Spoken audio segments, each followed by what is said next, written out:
and Yep. then another running back that's going to be able to push the pile for you. Solid Yeah. all So I around. mean, I think they did a solid draft. I hate the Yeah. Cowboys, but solid Yeah, draft, Cowboys. absolutely.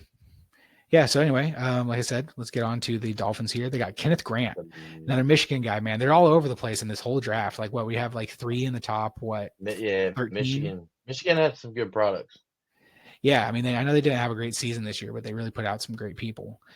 So yeah, Kenneth Grant was that first round pick for the Dolphins. They really needed D lineman. I mean, he's 6'4", Yeah. 331, disruptive run Good defender quickness. with a quick first step. Yep. Looks like he's just pretty solid. Like he played next to Mason Graham. So him and Mason Graham together, like I feel like I'm glad that he got drafted as high as he did, because I feel like a lot of these guys they go second round because they didn't put up quite as good of numbers as the like star they played next to, you know what I mean? Like Mason Graham was so great and everyone's talked about him and like the whole draft, and I wanted him too. He looks amazing. This is the guy that was next to him and he did good too. And I'm glad that he didn't get just like overshadowed. Yeah, well, Mason Graham ain't as good if it weren't for that guy either.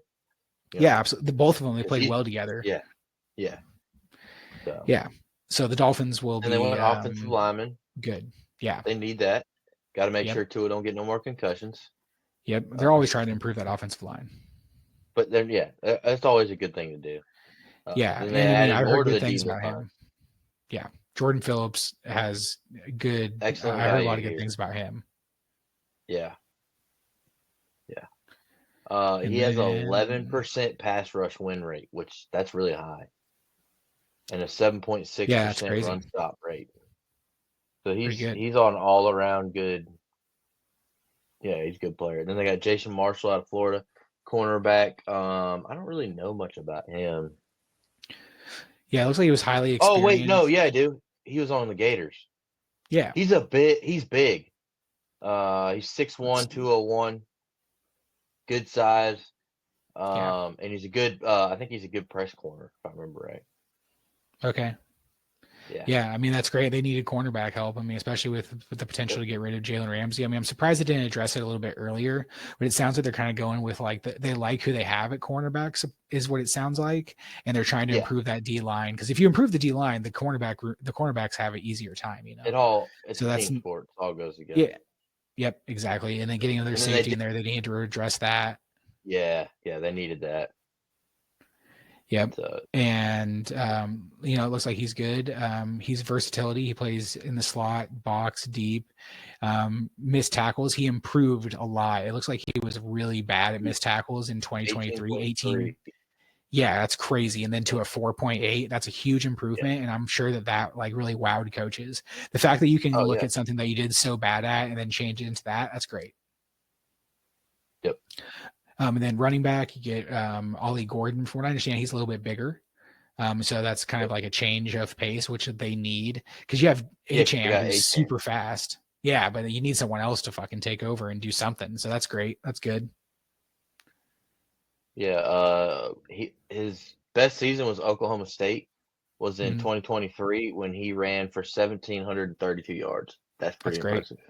Yeah. And averaged 6.1 yards per attempt. Yep. Yeah. It so looks like he had an off year.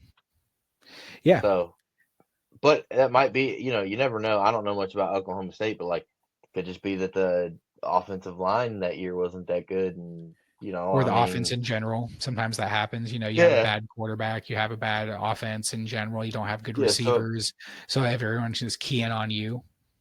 Yeah, it could be not a fault of his own. So, and then we got Quinn Ewers. Yep, really interesting pick there, because surprised he went that late. I don't think he's that great either, though. But just very hot compared to what. Yeah, but what went before him, I'm blown away. Yeah, so, whatever. Absolutely. And then another D lineman, surprisingly enough, it looks like this guy's just kind of like a size dude. Like let's see. Yeah. He's 6'6", 320. So yeah, he's a pretty big guy. He's a fucking giant. Yeah, so that's a player you see who has the size and stuff. See if you can make him good. Yeah, exactly. So we'll see if that happens. But decent draft overall. Good job, Dolphins. Yeah, what did you got for a rank? I got a B on PFF. Let's see here. C plus. Okay. Yeah. So, decent grade. I don't know. Sometimes the grades are just off. I don't think that really goes off much. I think it's better to just kind of look at what they got as a whole. And a lot of these teams, like, they're going to pick guys that they like over maybe, not everybody's board is the same, like someone has Kenneth Grant as the number one overall player, potentially. Not necessarily, because obviously Travis Hunter was probably the number one player on everybody's board, but you know what I mean? Like, some people value people more. Yeah. Oh, you're going to see that when we get the Lions. I mean, the Lions don't draft. They're unorthodox. Absolutely. Yeah. And so the next pick we got here was Tyler Warren for the Colts. This was all kind of like everybody knew they were going to take a tight end. It was just whichever one was left over after the first one got picked. And they ended up with, well, you can't go wrong. Either way, you're going to end up with a good tight end. So, and they needed a tight end. So, good pick. Yeah, Tyler Warren, 6'6", 256. His pro comparison is Greg Olsen. If he turns into a Greg Olsen, they got to steal, because Greg Olsen was an amazing tight end for a long time. He was the most solid guy. He caught everything. He blocked well. He ran perfect routes. He's the guy you want. So if Tyler Warren turns into Greg Olsen, you have a tight end for the next 10 years. Yep. Awesome pick. Give Anthony Richardson somebody. Yeah, Anthony Richardson or Daniel Jones, if he turns out to be the quarterback there. You never know. I mean, you never know. Whoever it is, it's going to help. Yes. They got to be on ESPN. Yeah, JT Tuimalu. I've heard really good things about him. I heard that he was a really good, high upside D end. Let's see here. I'm rolling through here, see if I recognize anybody. They also took a quarterback, Riley Leonard, out of Notre Dame. That's interesting. Yeah. I like that, actually. Yeah, I mean, it's definitely a flyer, but like just giving competition to that quarterback room, I think, is what they all need. Yeah, well, and Riley to me is an interesting pick, because I think he did pretty well. Yeah, I don't really have a lot of bad to say about him. I think he just needs development. So throw him in the mix. I mean, I agree. And it looks like they added a cornerback that will bring some good competition there to him. They need to add to that defense for sure. He had a 71.3 coverage grade, so that's solid. Allowed just one touchdown. Sweet. Late round tackle, but he's 6'8", 339, so he's just massive. And I mean, if you can develop that guy, whew, man, that's going to be great. 6'8". Yeah, 6'8", 339. That's just a massive human being. Like, that's like a Jordan Mailata for the Eagles. He's like that same size. So if you can turn him into a decent tackle, man, you got to steal in the fourth round. Yeah. And then running back, adding a good running back behind Jonathan Taylor is always a good idea. Posted a rushing grade 84 higher in the last 2 seasons and a grade above 80 on both zone and gap runs. So he's good. I think that he can be a good backup, a good kind of like bring him in, and you're not going to lose much behind him. Right. Yes. Good 1-2 punch there. Yep. And you already talked about Riley Leonard. They got him in the 6th round. Yeah, I like that pick. I like Riley Leonard. So I think he's better than some of the people went before him too. Yeah. And Hunter Wohler, their 7th round pick. Crazy here. He had a 90 coverage grade the last 2 seasons. He's a sound tackler with 3 straight seasons of a 70.0 plus tackling grade. He also logged a lot of career special team snaps. So maybe this guy's just a special teams guy, but I don't know. It sounds like he might be a late round gem. Yeah, it's surprising that would be interesting. It's surprising that he's there. You know what I mean? Like that he fell that far. Yeah. I don't know why. You know what I mean? I would like to know why. Yeah, I don't know. I mean, it says here on Pro Football Focus, his senior season wasn't as good as his junior year, but he still had an interesting box safety prospect. He has an elite 90% or 90 coverage grade since 2023 and is a very strong tackler. Though he has just average athletic tools, if he can make an impact on special teams, he can stick around the league as a backup strong safety. Interesting. It sounds like he might just be kind of like an old school guy, but he's good at coverage. I don't know. That's weird. It'll be interesting to see how that turns. Yeah, I like that. That's a good 7th round pick. Hey, let's see what he can do. He's intriguing. Let's see what he can do. Like it. Well, so yeah, PFF gave them a B plus, which I kind of agree with that. They did a pretty decent draft. Yeah, absolutely. I liked it. Cool. Good job, Colts. They didn't And reach their on quarterback like a lot to of the others. Falcons. Rival team for Atlanta. me. Got a very interesting prospect here that was mocked to us a lot, Jalen Walker. You know, he's supposed to be like a Micah Parsons kind of player. Yep. He looks great. I mean, I liked him when he was mocked to us. I wouldn't have been mad if this was the pick. I was kind of expecting it to be the pick since we needed defense so much, and he's a kind of Charlotte native, and we've been doing that a lot lately. But you know, this was a great pick for the Falcons. They got him after he was the 4th overall ranked prospect. Yeah, I like it. And to get him at 15 is great. So he's a good pick. Let's see what the rest of the draft class looks like. They traded back up in the first round to get him. Yeah, great pick. He's going to be good. I like him a lot. Xavier Watts, I like him too. That's a good safety. That's one of the top safeties in the draft out of Notre Dame. Yeah, I really wanted him. When they drafted him, I was like, damn, I was hoping we were going to come back and get him. Yeah, I really liked him a lot. He was a guy that I drafted a lot in my mock drafts when I was doing them for us. Yeah, and he had an 89 PFF coverage grade. Pretty good. 6 interceptions last year too. Yeah, oh yeah. Billy Bowman, Jr., Oklahoma. Yeah. I don't really know much about this guy. Hold on. From what it looks like, it says that it's an interesting move because they already have Jesse Bates, who's a great safety there. Tackling's been an issue, so maybe he's going to be like a special. I don't know. He's a 4th round pick. Yeah, that's a weird move. I mean, it's the Falcons. Maybe they always draft some weird shit like that. But maybe they develop him. Yeah, but still, going safety in the 3rd round and then coming right back in the 4th round and drafting another safety when you already have another good safety, like that's just very interesting. Seems like kind of a waste of a pick, but yeah.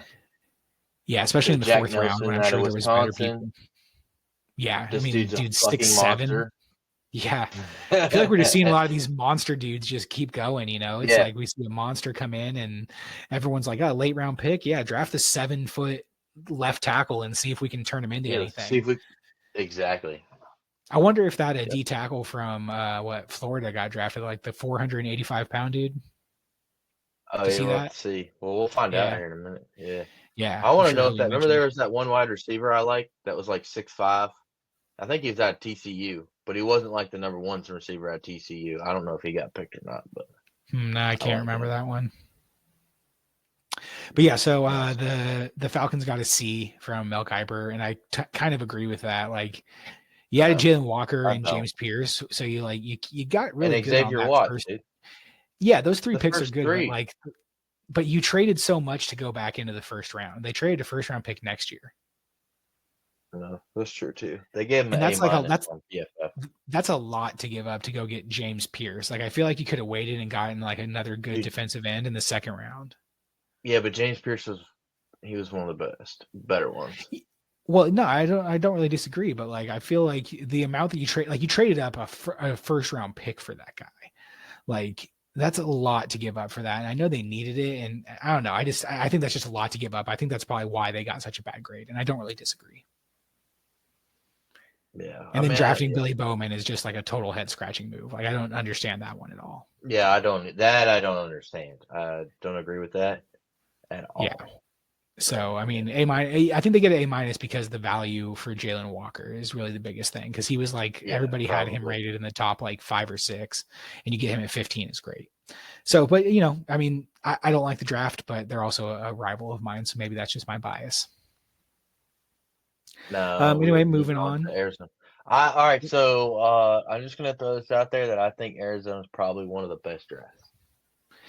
Okay. I haven't really paid too much attention to what it was, but I like the Walter Nolan pick. It's a great pick right here. 14.5 tackles for loss, 6.5 tackles last season. Great run defender. Looks like... Okay, I'm gonna pull that up. Mr. Will Johnson. Oh yeah, that's right. Yeah, getting Will Johnson. I mean, that was a huge steal right there. And, in the 2nd round.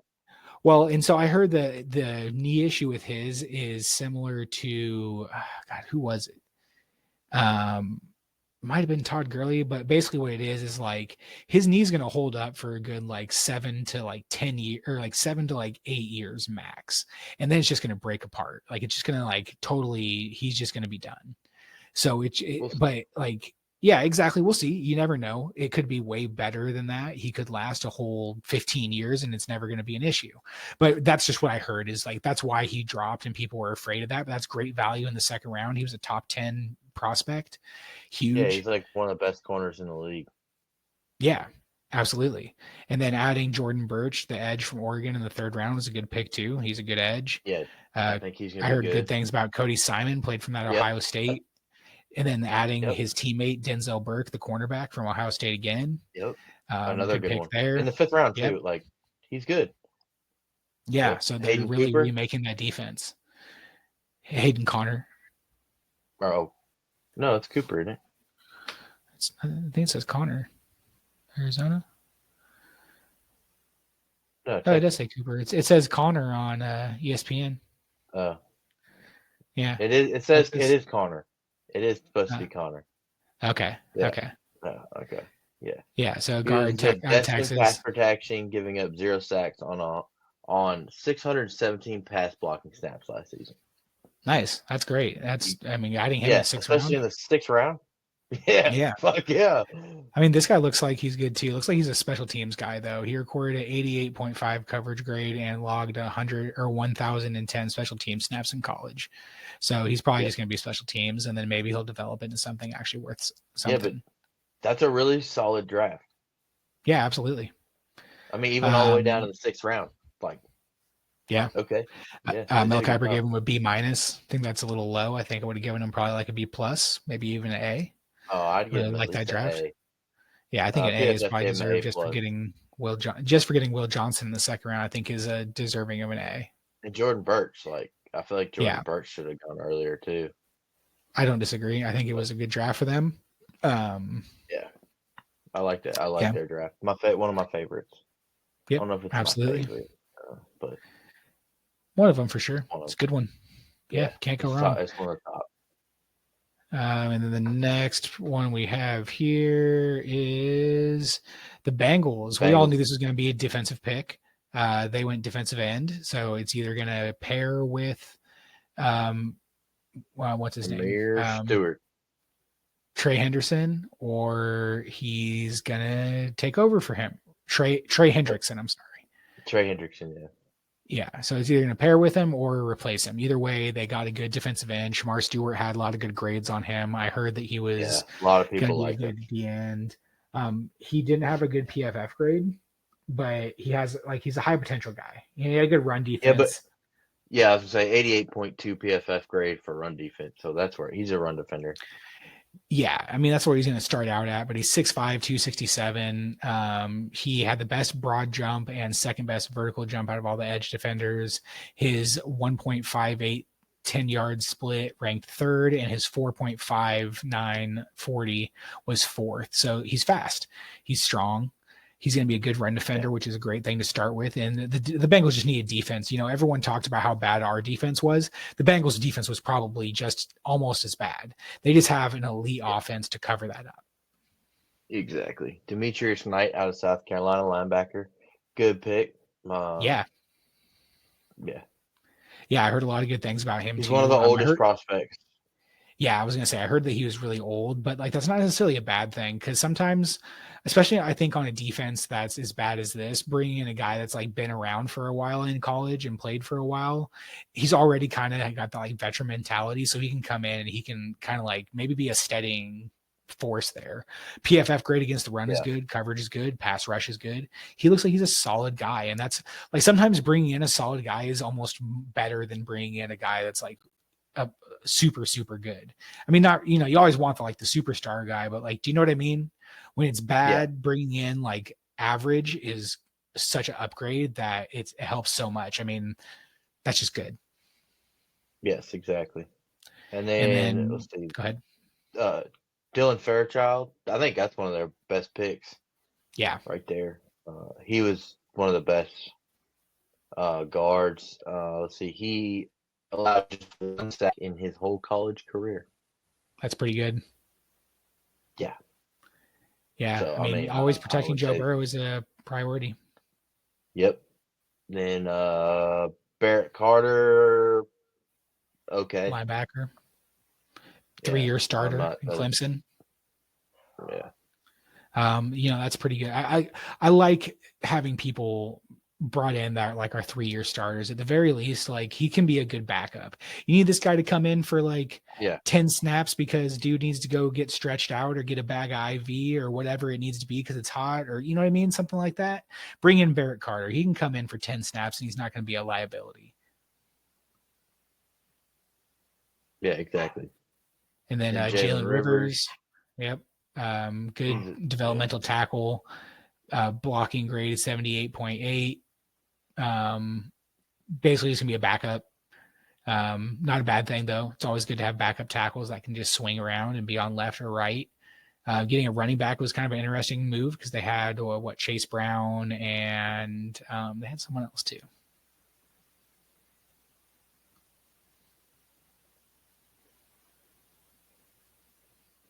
And they re-signed Samaje Perigine, whatever his name is. I don't know. But yeah, I mean, Taj Brooks, Texas Tech, productive running backs in all of college football last 2 seasons, rushed for 3,100 yards, 27 touchdowns over the last 2 seasons. He is huge, 5'10", 230. Tough to bring down, forced a whopping 98 missed tackles in 2023. He'll be, I think that actually works out because he's going to be the Thunder to Chase Brown's Lightning. Chase Brown's kind of a faster prospect, and he's going to kind of hit you in the mouth. Keep you honest. Hey, Brent, hold on 1 second. Okay. I got to answer this. Okay, I'm pausing. I'll start. All right, and moving on to that, we got the Seahawks. I think the Seahawks had like a solid draft. I don't think that it was anything like amazing, but Gray Zabel, the 6'6", 312-pound offensive lineman from North Dakota State. I'm just going to say offensive lineman because he's lifted as a guard, but he's played guard, left tackle, right tackle, center. Like he's done everything. So I think that he's just going to they're going to find out where he sticks and he's going to be good where he is. Never a bad He might thing. be able to play any, Yeah. I mean, really, it depends on where they need him most. I'm not too familiar with the rest of their offensive line. Let me see if I can pull it up here really quick. Well, they ranked 29th in PFF pass blocking grade, so. Okay. 24th in PFF run blocking grade, so they were not good. No, so they have a good left tackle, Charles Cross. Their left tackle is pretty solid. He ranked 9th, but then, their center sucks. Their right guard sucks. Their right tackle sucks. Gray Zabel is listed on Pro Football Focus as their left guard, but I think that it's more just going to kind of be where they need him at. So we'll see what happens with him, where he ends up. But either way, he's a great player, so he's going to end up in a good spot. Like they're going to find, like I said, they're going to find the best place for him, and he's going to be there, and he's going to hold that spot down for him. Yep, and then they got Nick Amanawari. I like Nick. Wari. Yeah, Nick Amanawari. Yeah, he's a beast. 6'3", 220 plus pounds, safety with a sub 4.4 speed and a 43-inch vertical. Dude, he's a monster. Yeah. Absolutely. Yeah, I really liked him. I was really hoping the Panthers got him. I mean, he's a ball hawk too. Like I always heard just nothing but good things about him. Yeah, he's going to develop into something good. Absolutely. And adding him into that defense that was already pretty solid is not, I mean, it's only going to make it that much better. I mean, their secondary, their safeties weren't even that bad, but like you add a player of that quality wherever you can. Yes. And then they got Elijah Arroyo. Yeah. Arroyo. He's a good tight end. Catcher. Yeah, good pass catcher. Well, they need to add more for Sam Darnold. They got him some protection up front, which he needs, and then they got him a weapon. Yep, and then they got Jalen Milroe. Yeah, who I know you weren't a huge fan of in the offseason. We talked about him a little bit in one of our episodes, but I think this is a great spot for him. He's not going to start because, Sam Darnold's the starter there, so we all know that already. He can just kind of sit back and he can be the backup. He can sit there and he can really work on his passing and develop. He's fast. He has incredible physical tools. Like this guy could be like Lamar Jackson if he develops right. So we'll see. He struggles with accuracy, but like what a good place to go as a late round. Yeah, and Sam Darnold has accuracy, so he can give him tips and help him, and I think they can develop Jalen Milroe, and that's the best situation for Jalen Milroe. Yeah, one of them for sure. I think there was a few other places he probably could have gone that would have been good for him to sit. But this is probably the best place. Another one of them. Yeah. But yeah, I think this is a good situation for him. Absolutely. So, and then adding Riley Mills, D lineman from Notre Dame, solid pass rusher. Looks like he got hurt a little bit later, so maybe that's why he slid. So maybe he was a little bit more of a value piece. Yeah. And then adding Tory Horton. From Colorado State, was injured, but had an outstanding 2023, posting at 87.9 PFF overall grade. So that's awesome. Always good to add more weapons there again. Yep. But this is another tight end. Yeah, he's 274 pounds, so he's a big dude. 537 career special team snaps, so he's going to be a special teamer. He's going to be a blocking tight end, and you need those. It's not a bad thing to have. No. Yeah. God, I love it. Yeah, you need that tight end that can block. Yep. And then tackle Bryce Cabledew from Kansas, 65 PFF passing grade. Probably going to be a guard on the inside to get a spot. He did show some ability in the run game. He had an 81 zone PFF run blocking grade. So, I mean, this is a developmental piece. You know, it's never a bad thing to get something like this. No. I mean, I wouldn't be surprised if this guy's huge or something. Yeah.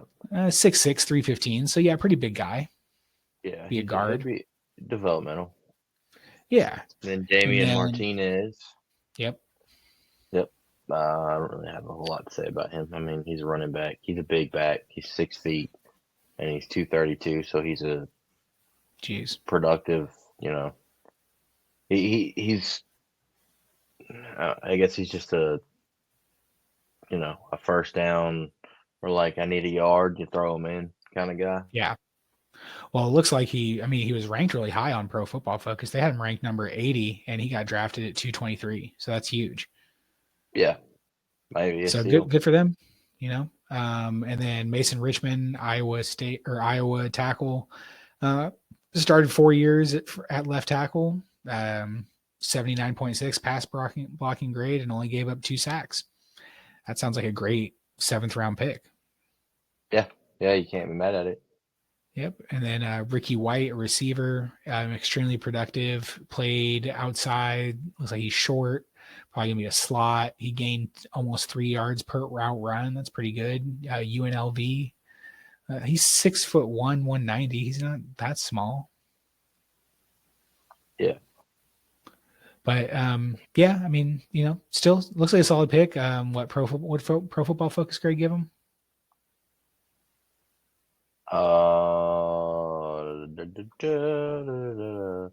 They gave them a A.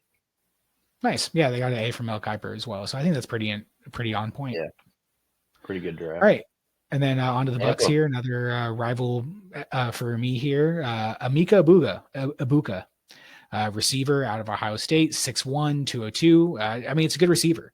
That receiving room is starting to get a little old. You know, as great as Mike Evans is. They need to replenish that room. Really, they did. I mean, Chris Godwin, we don't know what's going to happen with him. Like, he had such a bad injury, like he might not be back this year. They had Jalen McMillan last year, who had some great flashes. So I think adding him with Emeka Egbuka is going to be a great addition. I think that really just kind of makes this offense good for years to come. And Baker Mayfield needs that.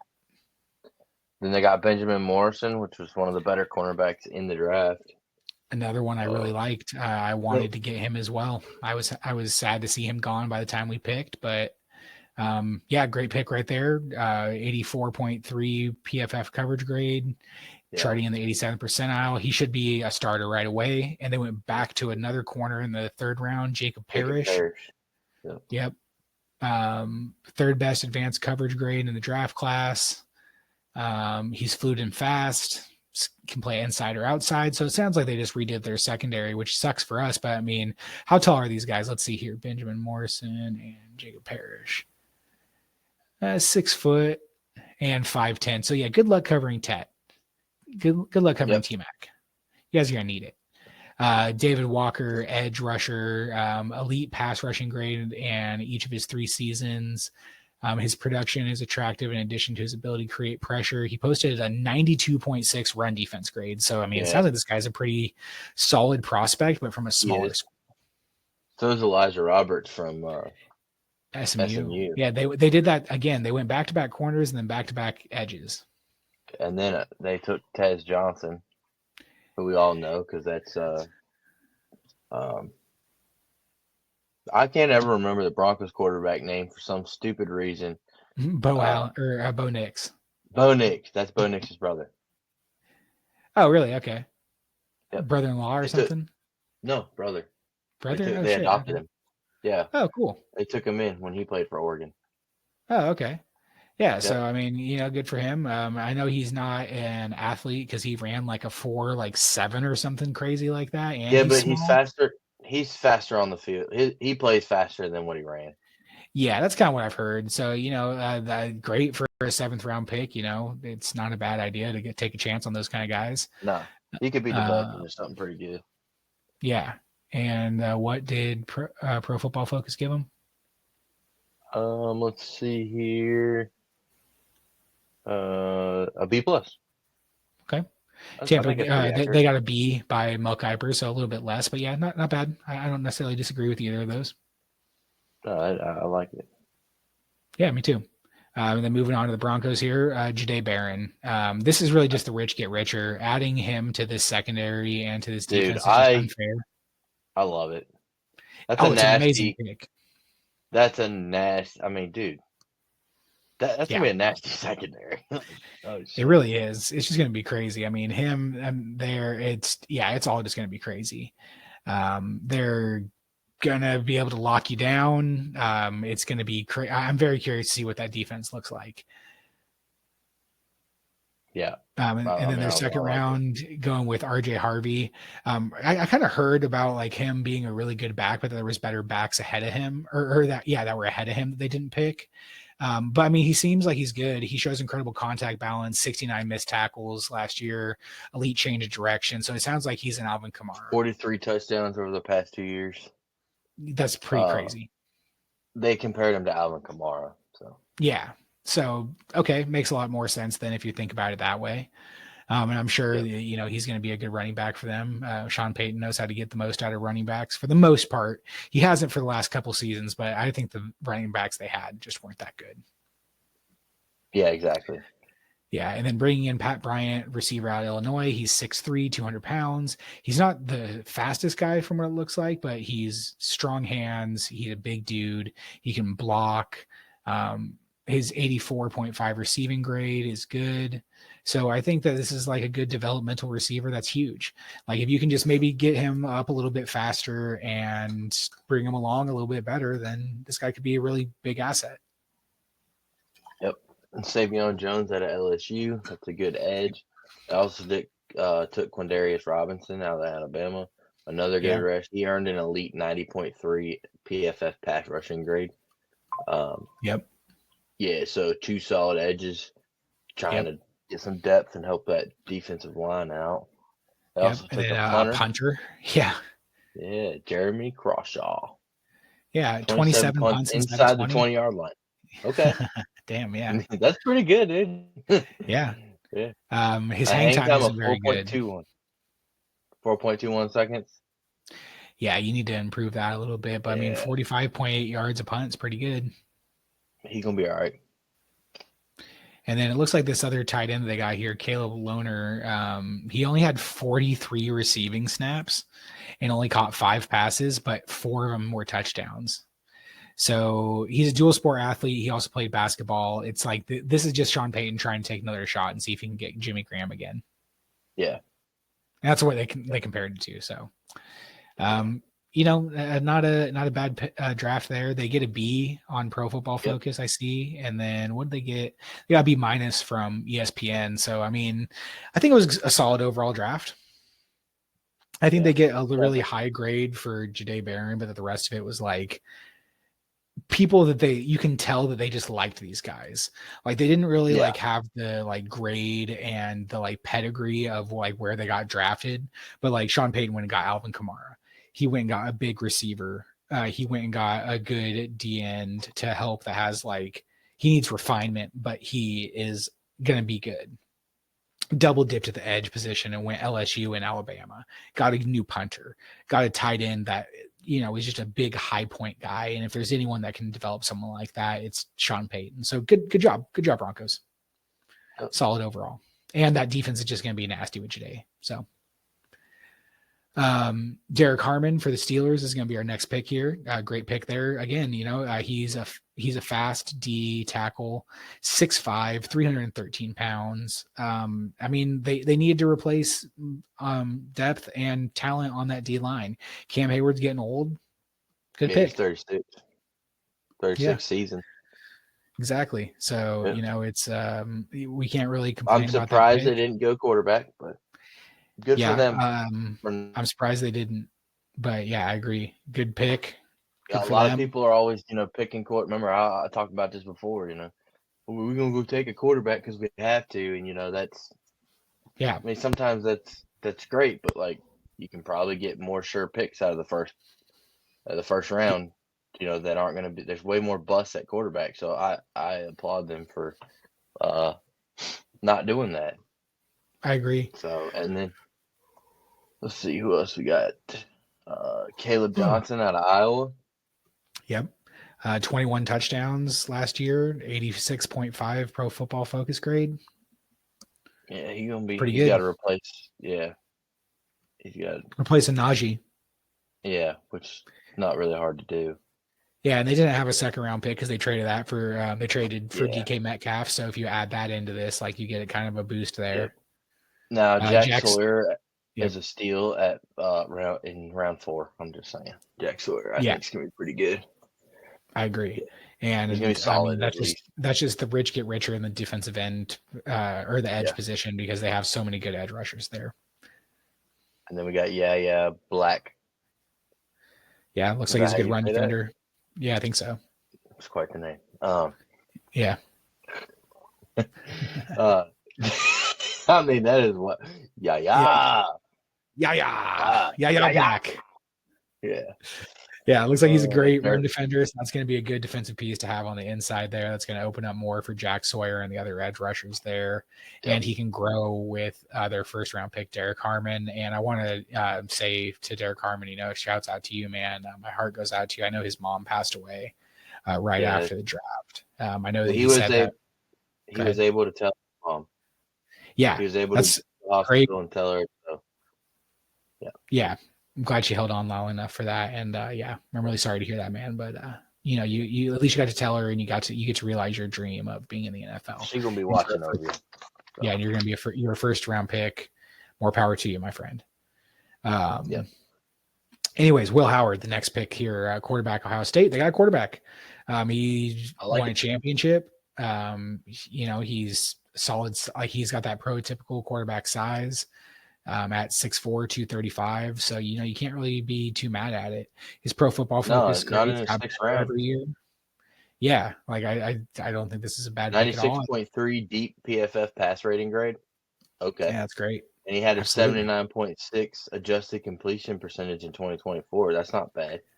That's great. Yeah, no, exactly. I mean, that's huge. I think that could be a quarterback for the future. I hate Ohio State, but yeah. I will give him credit where credit's due. When it came to the playoff, he stepped up and played better. Yeah, he did. So that's something you want in a quarterback. I know that his workout at the combine was like terrible. So I know that turned a lot of people off, and that's probably why he fell to the 6th round. But yeah, I mean, this guy won championship, so he's not bad. At the very least, like the Steelers are just hoping that Aaron Rodgers comes in there for a year. So I don't think that they're really too concerned. And if he does, that's even better. He's also the closest thing I think we've seen to Ben Roethlisberger and just come out of the draft. Yeah. They got the quarterback. They got another linebacker too, Carson Bruner from Washington, good in coverage. Looks like he might be a guy that's going to be a special teams guy. And then Dante Kent from Central Michigan, smaller cornerback, still broke up 5 passes, special teams player from what it looks like. I mean, it's not a bad thing to have special teams. Adding special teams players is never a bad thing because that's another position. That's another part of the team. Exactly. Yeah. And ESPN gave him a B- from Mel Kiper. What'd they get on Pro Football Focus, G? We got a B+. Okay. So, yeah, about the same. Pretty solid. Yeah. Pretty solid right there. All right. On to the Chargers here. Amari and Hampton, running back out of North Carolina. That was a great pick. I mean, they get a lot of shit for it because, like, there was better people that were there.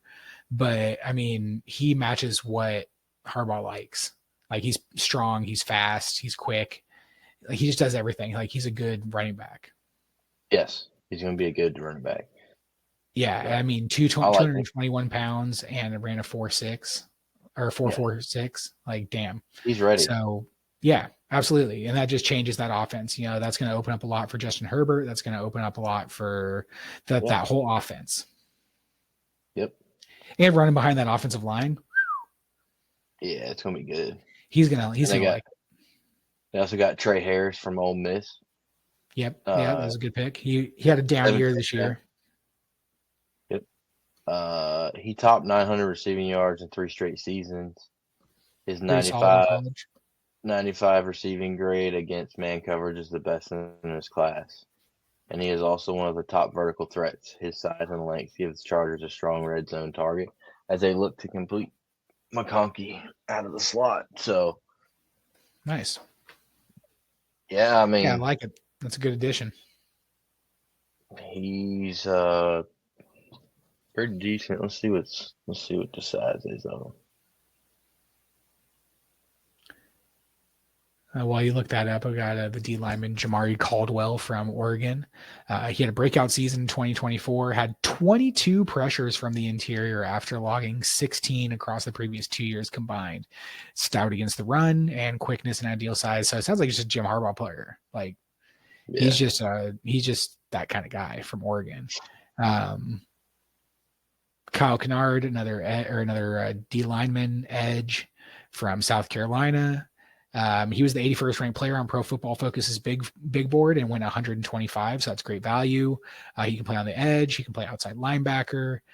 He had 184 pass rushing snaps and had an 80.2 pass rush grade. Pretty solid. Okay. So Trey Harris is 6'3", 210. Okay. Nice. So he's a good sized receiver.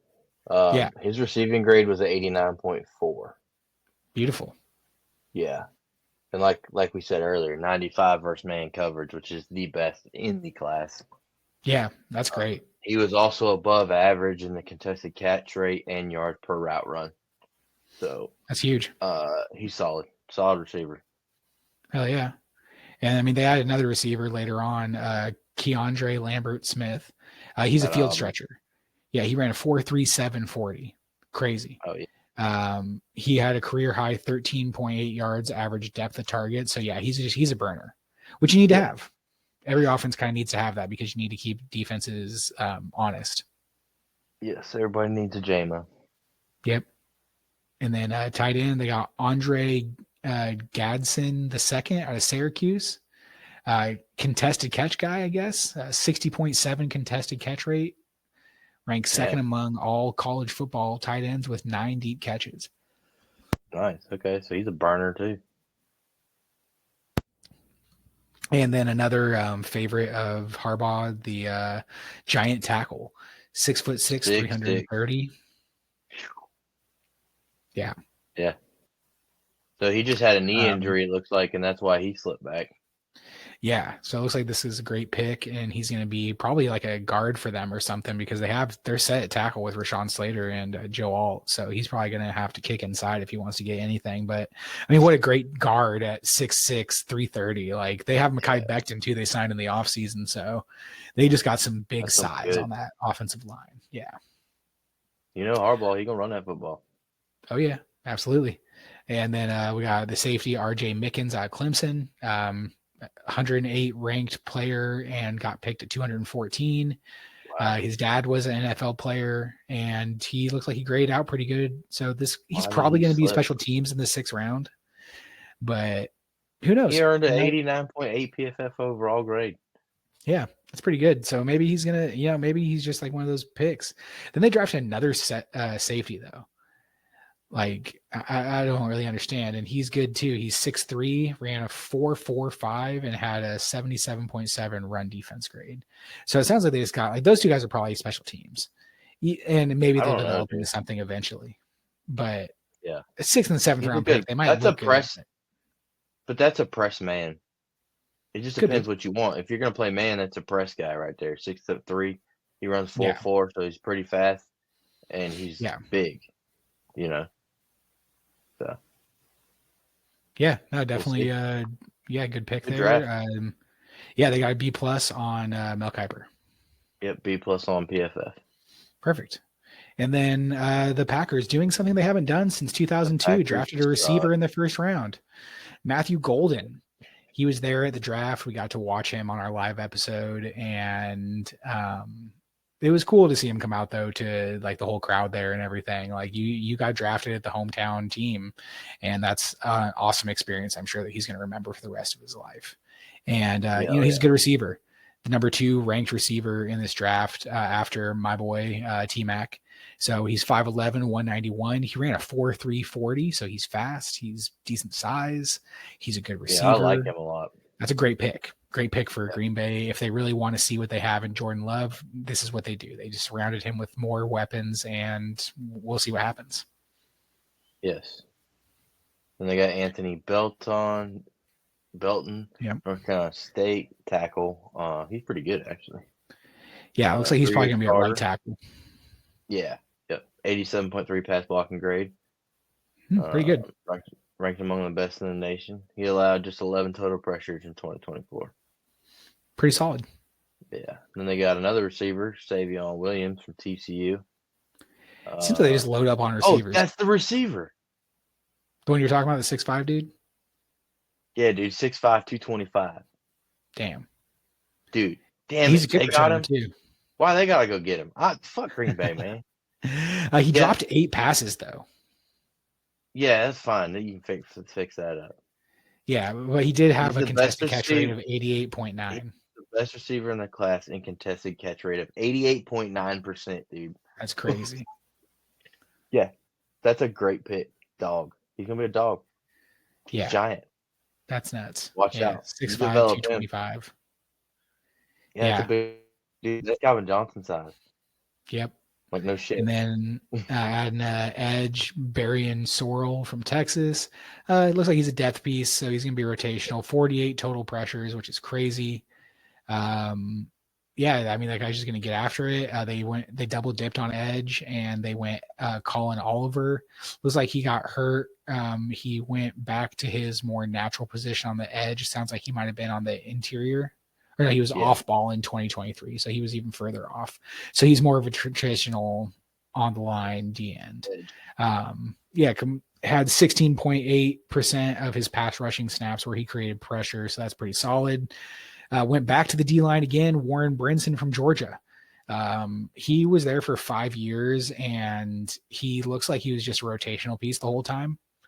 But Georgia's had such good D linemen. Like, I wouldn't be surprised if this guy was pretty solid. He just wasn't great, you know? Yeah, he wasn't. Yeah, he could be something maybe. Yeah. And then go ahead. John Williams, Cincinnati tackle. 7th rounder, just somebody they must have liked. Yeah, because he doesn't really have a grade or anything. Mika Robinson from Tulane, too, the cornerback. Excelled at defending the run, made 8 run stops, and didn't miss a tackle as a cornerback. So special teams guy for sure. You know, maybe he'll develop into something, but most of these guys in the 7th and 6th round and stuff are going to be. Yeah, exactly. Special teams. They got a B- from PFF. And let's see what they got from good old Mel. Gave him a B. So yeah, about the same. Pretty solid. Good draft. Good job. Vikings, another fun team for G to go over here. Donovan Jackson out of Ohio State. Yeah, 6'4", 315. Started 30 games at left guard and 9 games at left tackle. So he's going to be over there, and he can hold down the left side wherever you put him. Yep. The Vikings need to get a better offensive line to protect J.J. McCarthy. That's going to be a big focus of theirs, as it should be. Yeah, got to. Yeah. Yeah. I mean, because, he's the future. They decided that when they decided to get rid of or let Sam Darnold leave. So, yeah, that's going to be a great pick for them. That's a good position of need. Ty Felton, receiver out of Maryland, produced career marks in receptions, yards, and his Pro Football Focus grade. And he's going to be like a number 3 receiver for him. They did get him in the 3rd round. Yeah, so he's going to be like that number 3 guy. But I mean, when you have Justin Jefferson and Jordan Addison, you're good on receiver. That's what you look for, is a 3rd guy that can kind of just take those shots when you need or somebody gets hurt. Yeah, exactly. That's a good pick there. Yeah. And then the 5th round pick, Terrion Ingram Dawkins, edge out of Georgia, big body edge defender who's best against the run and had 18 total pressures. So, that's pretty good. He's 6'5", 280, so he's a pretty big dude. Yep. And then they got Kobe King out of Penn State, run stop specialist. I guess they're just trying to, stop Jahmyr Gibbs. Run. Yeah, and David Montgomery. And David Montgomery. Good luck. Earning an 89.2 grade in the discipline. He also posted 15 coverage stops in 2024. Then they went and got a tight end. Yeah, it looks like he was very sparingly used. Yeah. Only had 51 targets, 38 catches. Yeah. He's a 3rd down tight end, it looks like. Yeah. We'll see. We'll see how he does. He's a building piece. Yeah, I mean, they have TJ Hawkinson there. They don't really need a tight end or anything. So I don't think they're going to get a good grade here. Let me see. What do they get on the Pro Football Focus grade, G? They got a C-. They got B- for Mel Kiper. I don't know what he's smoking. He just likes them. Yeah, he just likes them. I don't know. Okay, and then next we got the Giants trading up for Jackson Dart. We already went over the Giants here because they had the 3rd pick there. Jackson Dart was a great pick. We liked that. We're on Baltimore. Yeah, we already went over James Pierce. Baltimore getting Malachi Starks. I mean, he just fell into their lap. Like this is what the Ravens do. People just fall in their lap, exactly what they need.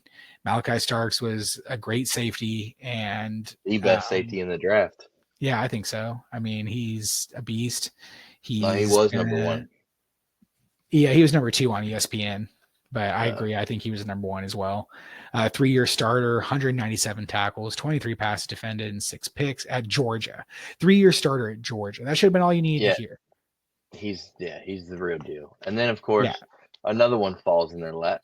Mike Green out of Marsh. That dude is a freak. I'm going to tell you that right now. Like, you watch him some off-the-field issues, but... Yeah, and I mean, I would have... But they were a long time ago. I think they were, like, even before college. And he switched colleges to get away from there. Yeah. So he tried to better himself. He slipped a whole lot. But he's nasty. Like, he made some of the best tackles look bad in the Senior Bowl. Yeah, I mean, he led the nation in sacks with 17 sacks, had a 20.2% win rate and a 9.4 run stop rate. The dude's beast. Steal. They got 2 steals. Fuck the Ravens. They always come out with this. Like, I'm always just like, man, I would have loved to have either of those guys. I would have been happy to have one of them fall to the second round. Yeah, you could have. Yeah. So. And then Emory Jones, the tackle from LSU, again, they just add to the depth, and he's a good project piece. From what I understand, he's like just a kind of a pretty big guy. Yeah, he's 6'6", 315, so he's going to be a piece there's going to have him sit back there and learn. Yeah. Teddy Buchanan played for Cal for 1 year after 4 years at UC Davis. Okay.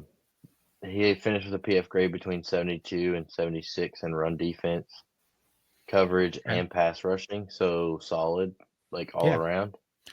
It looks like he's meant to be kind of like the backup for their linebackers. Like, they lost a couple of backups in free agency, so he's going to be the top backup from what. Yeah, and he'll develop too. He'll get better. Yeah, absolutely. And then Carson Vinson, Alabama A&M. So it looks like a smaller school. He's probably going to be a guard. 81.7 pass block grade, allowing just 10 total pressures. That's pretty solid. Yeah, for a 5th round pick, that's great. Cornerback Bial Cone, Western Michigan, completion on just 45.7% of his throws. That tested his coverage. He forced 8 incompletions and had 1 pick and only allowed 1 touchdown. Great pick for a 6th-round pick. Yes. They drafted a kicker, which should put Justin Tucker on watch. Well, he had a bad year. Well, and he had that legal stuff that came out, all the sexual assault stuff. Yeah, so this guy hit on 6 of his 9 50-plus yard attempts. He did miss 2 extra points and a field goal under 30 yards. But I feel like that's only like 3 misses on the whole season. Oh, dang. Like, okay, he's fine. Yeah, and he's young. He'll get better. Yeah, exactly. Like you don't draft a kicker unless you're confident they're going to do something, because there's always a kicker in free agency. You know what I mean? Like, so yeah. And then LeJohntay Wester, receiver out of Colorado. He needs to add bulk to his frame, but he still managed at 66.7 contested catch. Yeah. Pretty good. Let's see. What does he need? Yeah, he's really small. He's 5'11", 167. Yeah, but while also earning an 81.5 receiving grade against man coverage. Yeah, so it sounds like he runs good routes. He's just small. He could be a Cooper Kupp kind of guy or something. Potentially. Yeah, he just needs to add bulk, and once you get to the NFL, they'll bulk you up. That's not a hard thing for NFL to do. And then Aeneas Peebles from Virginia Tech, a D lineman, finesse interior pass rusher. They'll find a role for him. He had a 91.2 pass rush grade and a 17.8 pass rush win rate. Good. For a 6th-round pick, that's great. They did good on the 6th-round picks. Yeah, they did. They really did. And then another 6th-round pick, Robert Longerbeam. What a great name. He's a quick slot cornerback who forced 11 incompletions, and he opposing passers had just a 78.0 passer rating against him. So yeah, good 6th-round pick there. Yep. Probably developmental piece at the very least. He's a special teams guy. And then you get guard Garrett Dillinger from LSU. He's a good pick too. It looks like he was injury prone. Yeah. But he only surrendered 3 total pressures. Yeah, that's not a bad thing. That's not a bad thing to like take a chance on though. Like if there's a guy that's injury prone in college, like maybe he gets to the NFL and he's not injury prone anymore. And then like he turns out to be a little bit better, you know? Yeah, I mean, I like it. I like the reach. Yeah. And Mel Kiper gave him a B+. I think that's pretty solid. I think that's probably pretty deserved. Yeah, I think so. What Pro Football Focus give him? A B+. Nice. There we go. And I'm going to let you take this next one. Yeah, man. So my Detroit Lions. I know all y'all were about as mad as me when we didn't take an edge for like the first 4 or 5 picks. Really upset about that. Yeah, me too. But after all said and done, after going over the draft, after it's been done, you know, I think it was a pretty good draft. I think we got guys that definitely fit us. You know, we went and got this one surprised me kind of. Talik Williams out of Ohio State, D tackle. Yeah. But they compare him to Aleem McNeil, so you know I'm not mad at having 2 Aleem McNeils. DJ Reader's getting old. Yeah. And he's kind of like a nose tackle, but I think he can play 3 technique. Okay. So he might be a better nose tackle, but he could be, you know, he might play on the edge. You know, you never know. I mean, he kind of looks like he's versatile.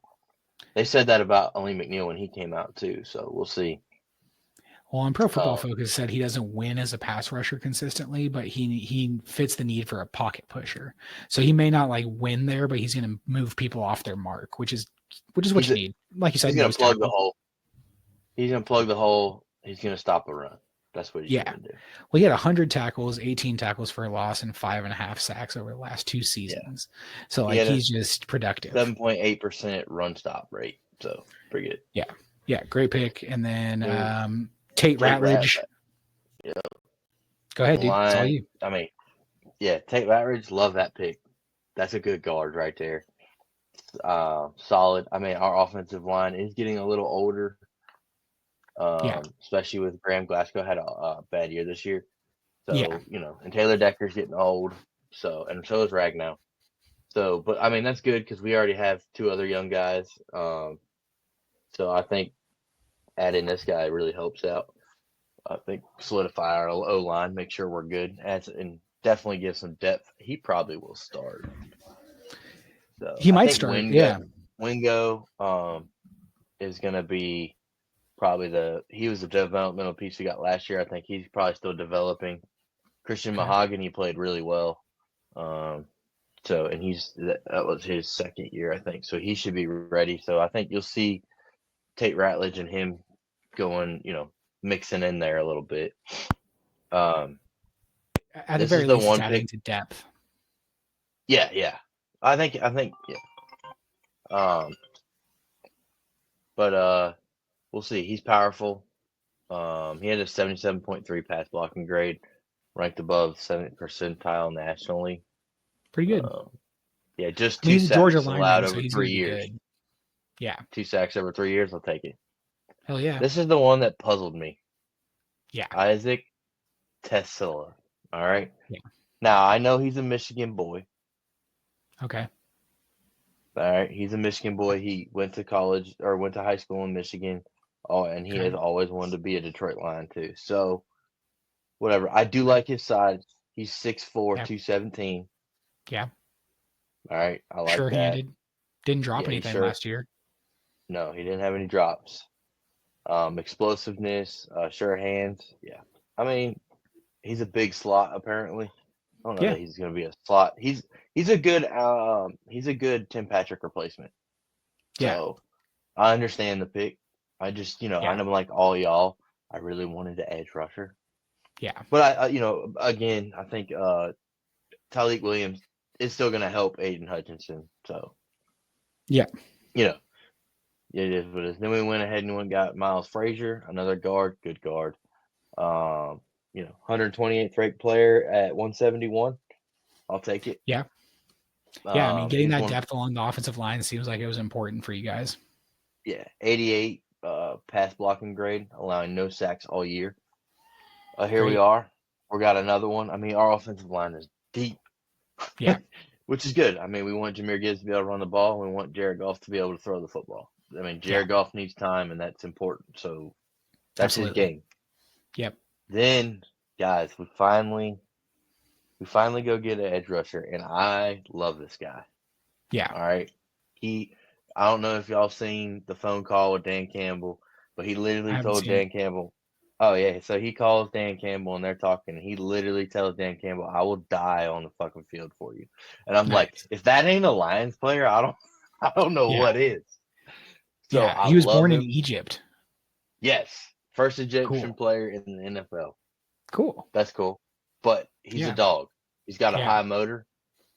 I mean, and he hasn't played a lot of football. Yeah. He started playing football in 2019. Yeah, high school. Yeah. So a little bit raw, but he's gonna, and I think, I know Lions fans. He's a big guy. I still feel the same way, but I'm hoping we get Zadarius Smith back. If we sign him and we got this guy behind him, I love it. I'm okay with that. We got Michael Davenport, who's not going to make it this season. No. We already know that. I don't know what we're doing. The only thing with Brad Holmes, I don't understand the Davenport thing. But anyways. Yeah. But this guy is going to be a developmental piece.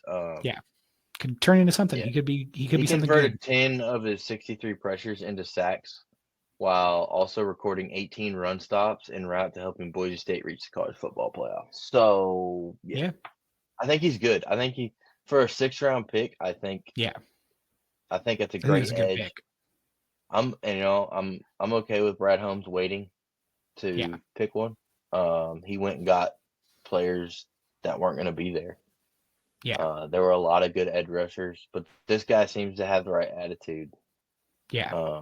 And he meets, the Lions are, they're serious about drafting players that are fit the team. That culture, and he definitely does. But when I heard him tell Dan Campbell he'd literally die on the field for him, I was like, okay, all right, that was worth the wait. Absolutely. That man's ready to play. He's gonna give you everything he got. Yeah. So I really like. It looks like they got a couple of good late round picks too. Dan Jackson, the safety out of Georgia, had a 56.3 passer rating on his coverage. So he's going to be a special teams guy. But that's great. You need good special teams. We keep saying it, and it's important. And then another Georgia player right after that, Dominic Lovett. He was a slot guy, only had 59 catches, but I mean, 360 yards after the catch. So, you know, he might be like a gem kind of late really round. Fast. Like, yeah. He's really fast. Yeah. Okay. He's fast and he's, you know, I mean, we'll see. I mean, he's going to be a backup. He might do some kick returning. Yeah. But he's also got that mentality, like he's going to give you everything he's got. He just wants to be on the field. Doesn't matter where he plays. That's what he came out and said. Nice. So I love the character. Characters, man. So I think overall we had actually a pretty good draft. I think we got better. Yeah. I can say that. So what did PFF grade them out? B minus. Okay. Yeah, C plus from Mel Kiper, so about the same. I mean, I think that it's hard just because you guys waited so long to go edge, and I think that wide receiver pick in the third round was kind of like that probably dropped your grade a little bit just because there was probably better receivers even available then. But I mean, I understand. Yeah, and I understand that, and so sometimes, like we've said, that's important. And he is a Michigan product, like the boys from Michigan. He grew up playing in Michigan. And I know you like that too. Well, yeah, because you immediately have that, you know, that drive. Like, well, I made it, you know, and I want to play for this team. Yeah. So definitely. But he's big. We need a big receiver, 6'4". I'm all for it because we got Amon-Ra. That slot is locked. Absolutely. And Jamo's going to take the top off. Yep. And then now you have he's a big starting guy to run routes. Stuff. Yeah. Now we got Tim Patrick and we got this guy. So yeah, I'm good with it. And we still have Sam Laporta. Don't forget that. Absolutely. So yeah, and our offensive line got better. So that I don't know how it gets better. We were like the number one. So you just gotta keep that depth good. Well, yeah, and that's what we did. So our offensive line's better, which means Jahmyr Gibbs and David Montgomery are going to have a better season. Jared Goff's going to have better protection. Yep. I love it. Yeah. And then we got better on defense too, though. Yeah. You know, we got depth at safety because we lost Iffy. We got an edge rusher, and hopefully we get Zadarius Smith back. And then then that's depth. We have depth there. You got Aiden Hutchinson. And we have Muhammad from last year who came. We signed him off the practice squad, and he actually played pretty well at the end. Yeah. So, I mean, I think our draft filled in the pieces that we needed. Yeah, and you went out and got the people you wanted, so that's important. Yeah, well, we knew we were going to do that. Brad Holmes don't ever change that. Yeah. And then next we got the Commanders here. One of our good buddies teams, Josh Connerly Jr., the offensive tackle out of Oregon. He had the fastest 10-yard split for an offensive lineman, so he's a fast guy, which is important when you have a running quarterback. I think having someone that does that can keep up with them if they need to is good. Kind of weird though, just because they traded for Laramie Tunsil, they already had a decent right tackle, so he might play left. Yeah, he might play left guard. He might play right tackle and move the other guy into left guard or right guard or something. I don't know. But they needed to get a better line, and they did that. So that's a great pickup there. Yeah. Yeah, when you got to protect Jaden Daniels, that's your prize. Yeah, absolutely. Trey Amos, love Trey Amos. I like that pick. I wanted to get Trey Amos. Yeah, he was one of my favorite corners. Yeah, and he's fast, he's strong, he graded out good in coverage, 85.6 coverage grade, forced 13 completions. Yeah, 3 picks. Yeah. So yeah, he knows what he's doing. He's athletic, he's strong, he's smart. Yeah, that's a great pick. Improving that defense as good as you need to improve offenses when you have a great receiver.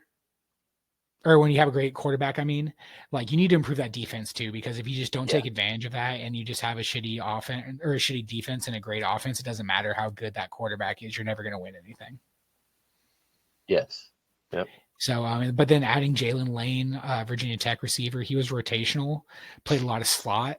So it sounds like they're going to kind of have like a lot of slot plays because they have Luke McCaffrey, who typically only plays in the slot. So kind of interesting pick there. Maybe they're just like looking for depth and he was too good of a player to pass up. Competition. Yeah, it's never a bad idea. Create competition. Yep. Yeah. And then they didn't have a pick in the 5th round, so went all the way to the 6th with Kane Medrano. He looks like he has some missed tackle issues. 76.3 coverage grade though. Decent pass rusher. Yeah. So it sounds like he's pretty solid. I mean, he's 6'3", 230, so kind of a size guy. And then I feel like the Commanders always pull these guys out of their hat too, like just like the Niners do, late round running backs. 7th round running back Ja'Cory Krosky Merritt from Arizona. He played just one game in 2024. It looks like he got hurt. But 2023, he had a 92.7 overall grade, and he had 17 touchdowns and had 6.3 yards per attempt. He was a monster, pretty crazy. Dude. Yeah, so I mean that sounds like some pretty good pickups there. I mean they improved a little bit of where they needed to. Kind of sucks they had such few picks, but they also traded those picks to get like Deebo Samuel, to get Laramie Tunsil. So those picks factor in here. Oh yeah. Mel Kiper gave him a B+. What Pro Football Focus give him? B+. Right on the money. Nice. I wanted to look at something there. Hold on. Okay. You can go to the next one, but I'm looking at. Okay. The next one is 5'11", 208. Okay. Running back. I'm just curious how big he was. Yeah, that's pretty good size. Yeah. So the Bills got Maxwell Hairston, cornerback out of Kentucky, ran the fastest 40-yard time at the combine, regardless of position, a 4.28. And so he's fast. He's 5'11", 183. So he's not necessarily small. The Bills need another cornerback on the outside there. So that's a great pick. He tied the record for most career pick sixes with 3. So he's a threat to take any pick he gets back because he's so fast. He's smart. He's smooth. Great pick. The Bills needed to get a better secondary, and what better way to do it than to get one of the best cornerbacks left. And then they got TJ Sanders out of South Carolina. Technique, shoot gaps, and an explosive first step, lateral quickness. Yep. He improved the pass grade each of the last 3 years, so he's shown improvement over the last 3 years. Love it. Had an 81.9 pass rush grade in 2024, 33 quarterback pressures. Nice. So, yeah. And then Landon Jackson, edge out of Arkansas. Jackson. They needed to add on that D line. Like they really needed to get some. TJ Sanders, I heard someone say that's getting help for Ed Oliver. Their D tackle in the middle there, their star D tackle, Ed Oliver. They just need to get someone in there for him. And TJ Sanders is going to be that someone. Landon Jackson's just going to keep adding to that D end. They keep just trying to like throw players at the defensive end position, which is what you need to do. I mean, Greg Rousseau is a good D end. They have like good guys there, but it's just like they don't have anyone that's like standing out. So they just keep throwing people at it. I like it. I think it's a great idea. Another one, Deion Walker from Kentucky. Yep. He's 6'6", 345. Huge. Big dude. So yeah, I mean, that's great. He had a great Pro Football Focus grade, 80.6. That was last year in 2023. And then he only had a 71.2, but the potential's there. The NFL can change a lot of guys, so I think that he'll be fine. Adding Jordan Hancock, the Ohio State safety. They spent their first 5 picks on defense. This guy looks like he's a pretty solid safety, though. He had an 82.2 PFF grade over the last 2 seasons, and he played on Ohio State. They just won a championship, so he was a part of a championship team, which is always a good thing. Yeah. Can't be mad at that. Then they went Jackson Hawes, Georgia Tech. Best run blocking tight end in the class. 3 seasons at Yale. Yeah. So that's pretty interesting. 74.7 run blocking grade last year. So they got him a blocking tight end. Yeah, he's 6'5", 260. Yeah, he's a big dude. Then they went and got Dorian Strong, Virginia Tech. He's a good zone. I think they're getting ready to play some zone because the first guy they drafted, Maxwell's a zone player too. Yeah. Cornerback. But he had a good coverage grade in zone and allowed just 46.6% of balls into coverage to be completed last year. Pretty good. Yep. Then they went and got a tackle, Chase Lundett, 88.2 grade on zone runs. There's no sacks in pass protection in 2024. So nice. Solid 6th-round pick right there. Yeah. And then they went and got Caden Prather out of Maryland. Prather has good size, but he did not have a good contested rate. Yeah, he's 6'3". But he only dropped 1 pass, so Pretty good. Development. Yeah, developmental receiver, and they need receivers. They've been good at developing receivers. Yeah, you get stronger and stuff, and you might catch some more passes. So, yeah, I think that they do a good job of developing guys that people don't think are going to be great. Yeah. Mel Kiper gave them a B-. A- for PFF. Okay, so a little bit different, but I mean, solid overall. It can't be too bad. And then we go to the motherfucking Eagles. And they traded one pick up from Kansas City to get, just like the Ravens, guy just falls in their lap, Jahad Campbell. I know this is a guy you really wanted. I really wanted Jahad Campbell. He's a beast, dude. He's going to be an awesome linebacker. Yeah. I don't know why he fell so far. I don't understand. We could have took him. It was I saw some stuff about him being injured, and they weren't he had surgery to repair a torn labrum in his left shoulder following the combine. So it was a little bit later, and maybe they're just worried that it's not going to be healed in time. But he's still going to be a great linebacker. Yeah, he's going to be awesome. He also gets to learn behind Zach Bond. So yeah, I mean he's great pick for Philly. Yeah, and then their second round pick to Andrew Makuba, safety out of Texas. He's the replacement for CJ Gardner-Johnson.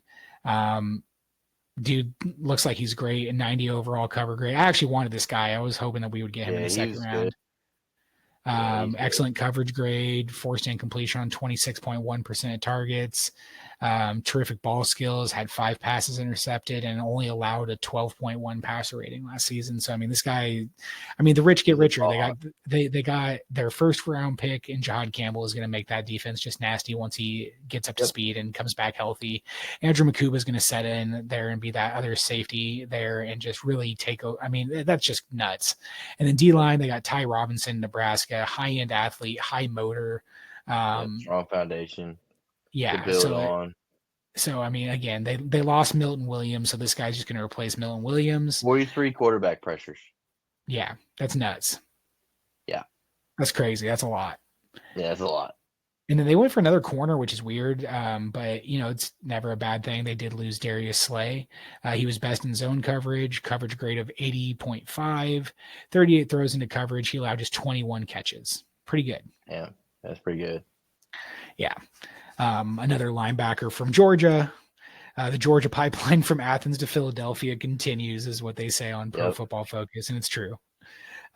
Solid tackler, didn't miss any tackles, so developmental piece and special teams at the very least. Nope. And they got a center, I think. Center Kendall. Mm-hmm. Drew Kendall, 70 plus PFF run blocking grades on zone and gap runs while posting a 76.2 PFF pass blocking grade. So good developmental player in the 5th round. Yeah, and then they drafted a quarterback, which I thought was weird. Kyle McCord. Yeah. Syracuse. Kind of interesting, but they might need a backup. So. Yeah, exactly. So that's never a bad thing to have a good backup. And then Miles PFF grade on throws of at least 20 plus air yards. Yeah, so he can air it out. Yeah, he might learn from Jalen. Yeah, maybe. And then the 6th round pick, Miles Hinton. He's a massive human being at 6'7", 323 pounds. Left tackle, had a 69.0 PFF grade. So not. He wasn't great, but he's huge. And the Eagles just develop offensive linemen like crazy. And they get Cameron Williams in the 6th round, who I really liked. I had him in a lot of my mock drafts. He was the 93rd ranked player on Pro Football Focus's big board, and he went 207th.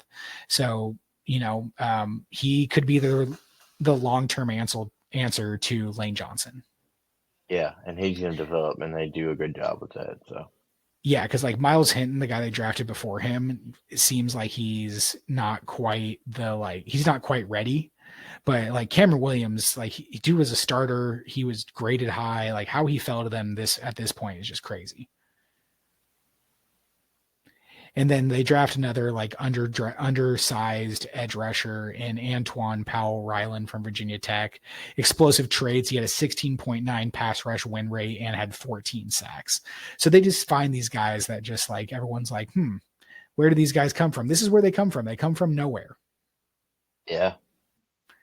They do a good job drafting, period. Oh yeah, of course they do. It's just crazy. Like, they just have they just get so lucky. These people just fall in their laps. Mel Kiper gave them an A-. Nice. Yeah. What did Pro Football Focus give them? I gotta pull it back up. I don't have okay. That. I got it pulled up here. Looks like they gave them an A. Okay. Yeah, I think that's what it is. Yep. Yeah. And then finishing it up with the Kansas City Chiefs. This is kind of the pick that everybody knew was going to be here if he lasted. Josh Simmons to the Chiefs, the Ohio State left tackle. He started 13 games at right tackle at San Diego State, and then came over to Ohio State and has been their left tackle. Everything I heard is that like he missed most of the season after an injury, but if he didn't, he would have been a top 5 to 10 pick. Yeah. Like the dude's 6'5", 317. He's a good tackle, and the Chiefs just got to steal. Yeah, I agree. And they needed that. Really needed that. Yeah, I mean, we all saw what happened in the Super Bowl, and he allowed just one sack the last 2 years and had an 82.2 pass block grade. Yep. So, he's coming off a season-ending injury, but it looks like it happened earlier in the season. So I think that he'll be back for like this season. And then the second round, they get Omar Norman-Law out of Tennessee. Best true pass rushing defensive tackle in the draft class. So he's going to just come in and play next to Chris Jones, and he's going to just be that guy. He's going to he's probably going to take over for Chris Jones eventually, is what they're hoping.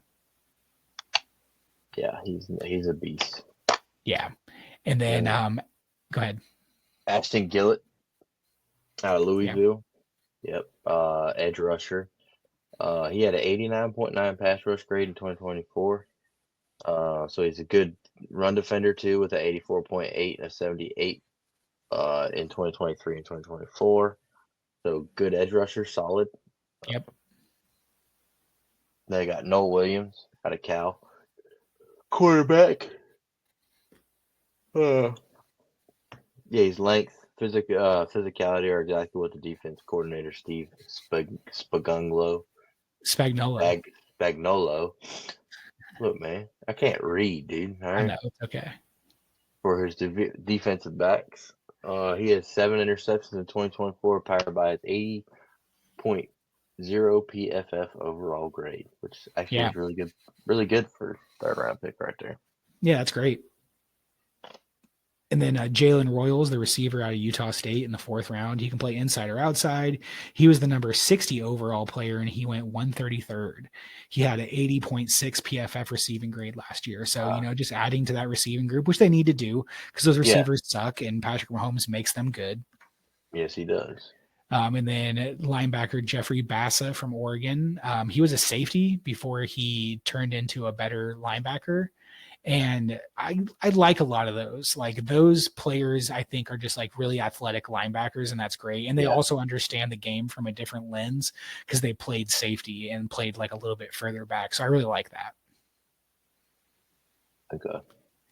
And then Brashard Smith, running back from SMU. He was a former wide receiver who transitioned to running back, and his receiving chops showed up. He had a 90.8 PFF receiving grade. So I think that they can get really creative with someone like that. He's 5'10", 196, so he's pretty solid. He's not really that small. No, he's not.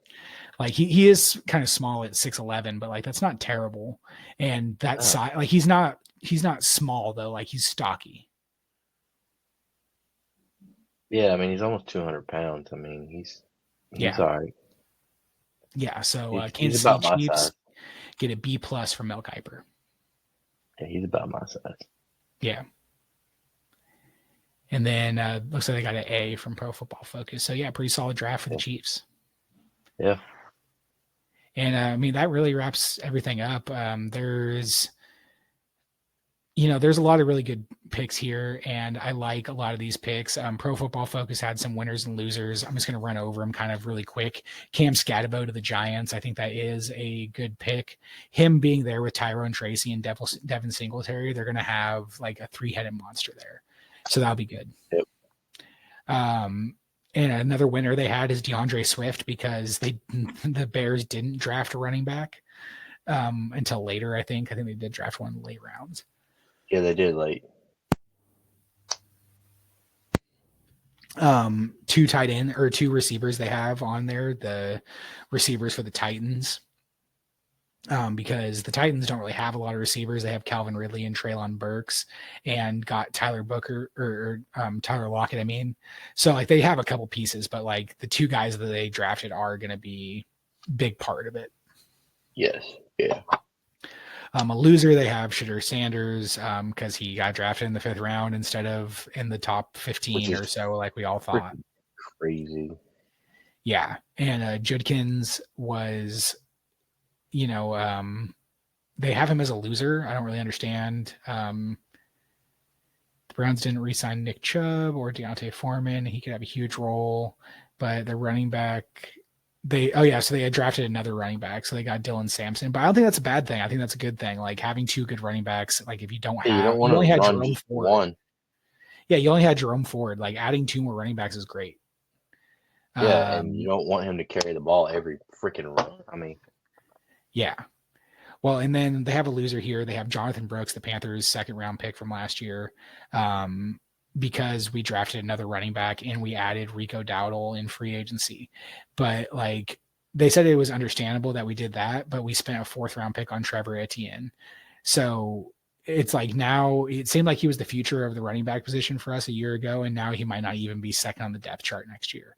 But it's like I don't think that's necessarily true. Like, why not have good running backs? Why is it a bad thing to have 3 good running backs? Like if Trevor Etienne turns into a good back, yeah, exactly. Like you can't count on him as good as he's supposed to be. Even if we let him sit this whole year, like he's tore his ACL twice in 2 years. I'm all for comebacks. Thomas Davis, one of the Panthers linebackers, did the same thing. He tore his ACL 3 times in 2 years.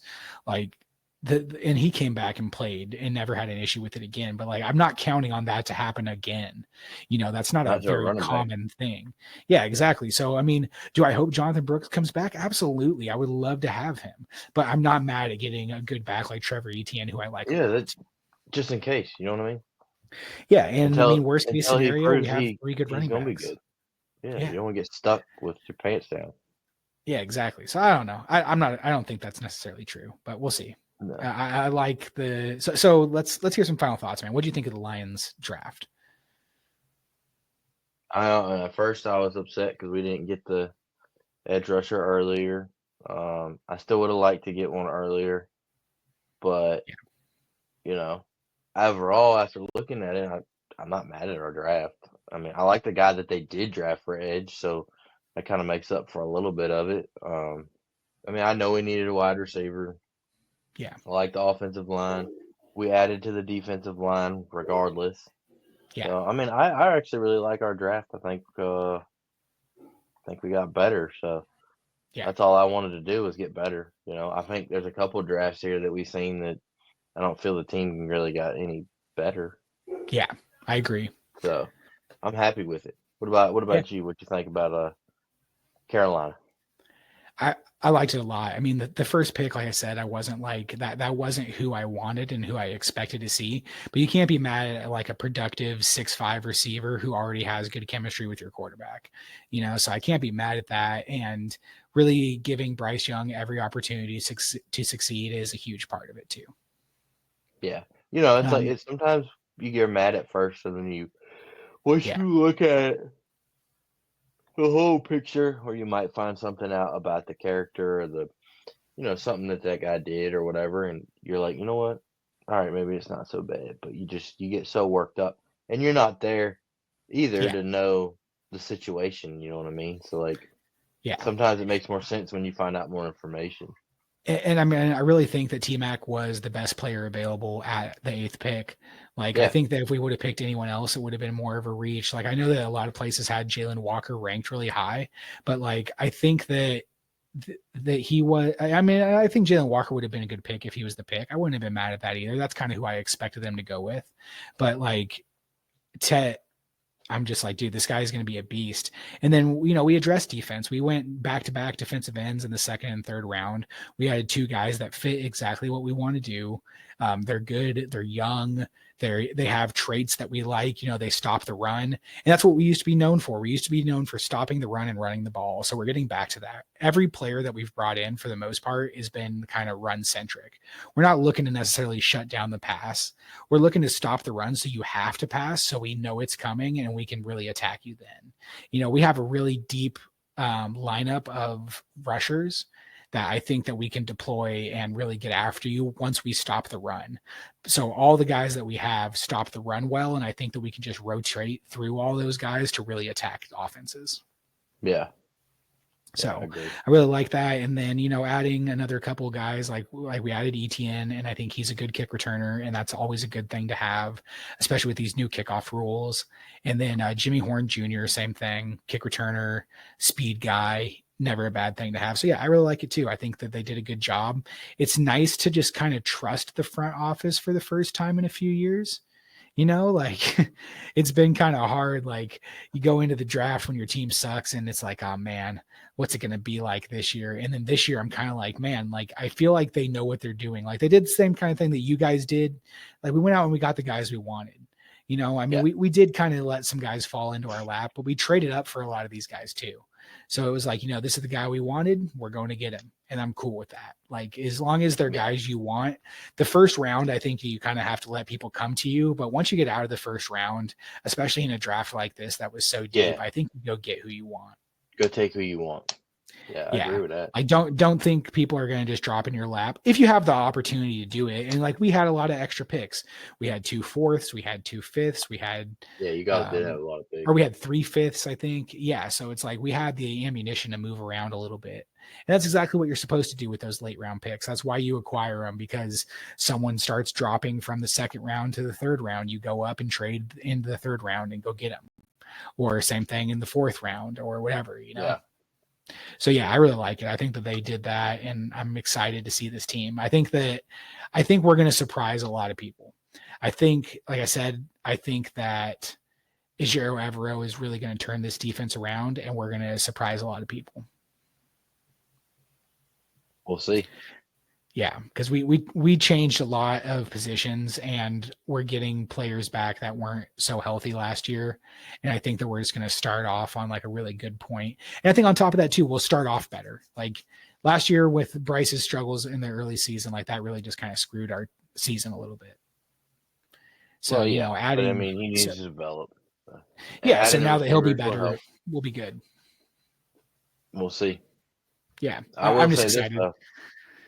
If our defensive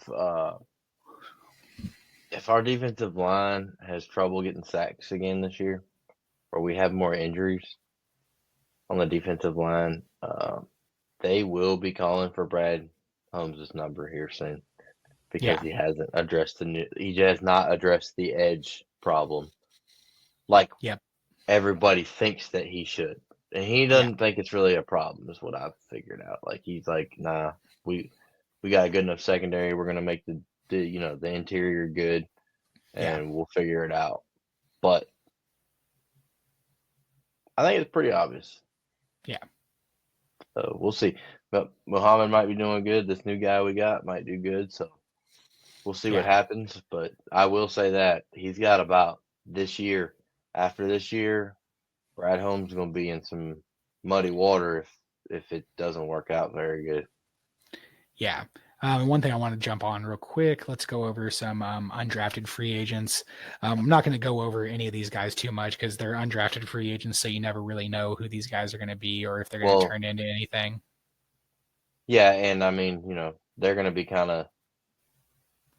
you're going to learn more about them here anyway shortly, because they're going to be trying out for teams and stuff and going on there. So yeah. One I want to shout out, at least for the Panthers, is Muhsin Muhammad III.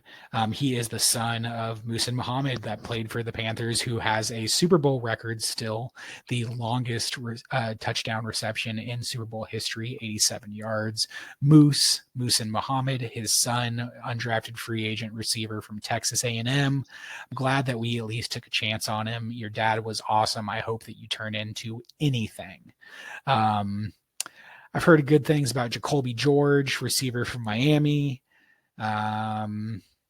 This guy has a cool name. His name is Bam. He's a linebacker.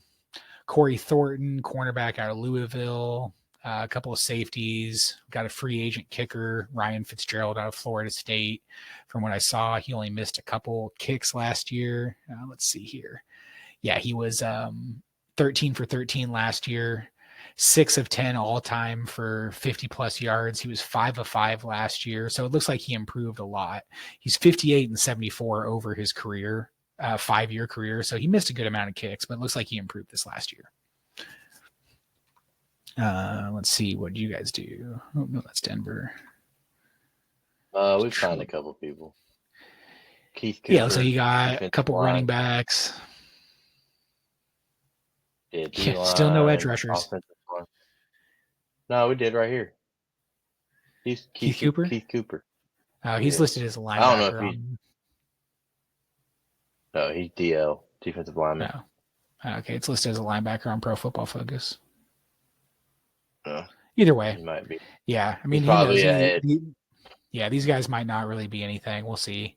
One of them probably will kind of stick here and there.